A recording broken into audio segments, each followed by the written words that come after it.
Today, under Finance Club activity, the students learn how to fill the tax management forms, that is, Form 15G and 15H.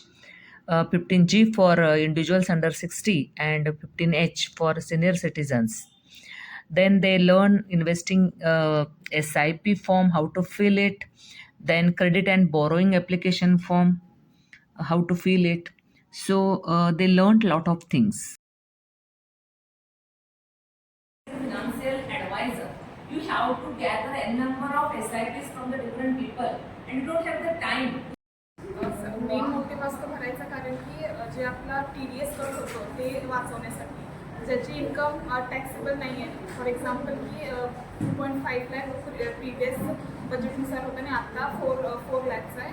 मग ज्याची income 4 लॅकपेक्षा कमी आहे त्यांना unnecessary tax भरावा लागतो. ती टॅक्स भरायला नको, त्यासाठी 15Gचा हा फॉर्म भरायचा असतो. तो प्रत्येक इंडिव्हिज्युअल भरू शकतो. TDS आपल्या सॅलरीमधून कट करून घ्यायचं नाही आहे. Residential status, town, city, pin number. हा फॉर्म सिनियर सिटीजन भरतात, ते त्यांची नॅशनॅलिटी इंडियन आहे, त्यांच्यासाठी हा आहे.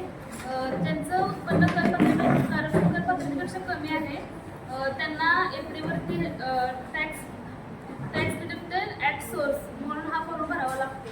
Clearance, PAN card number, previous year tax भरलाय की नाही, भरला असेल तर तुम्ही भरलाय, ह्याच्या अगोदर तुम्ही फॉर्म भरलाय का हा वाला दुसऱ्या बँकेमध्ये. Number 15H is for senior citizens who have income more than 40,000 as interest, and त्या लोकांसाठी ज्यांना TDS चुकून जर त्यांचा कट झाला असेल तर ते रिफंड घेण्यासाठी. Happy mutual, SBI mutual fund plan, systematic plan. हा फॉर्म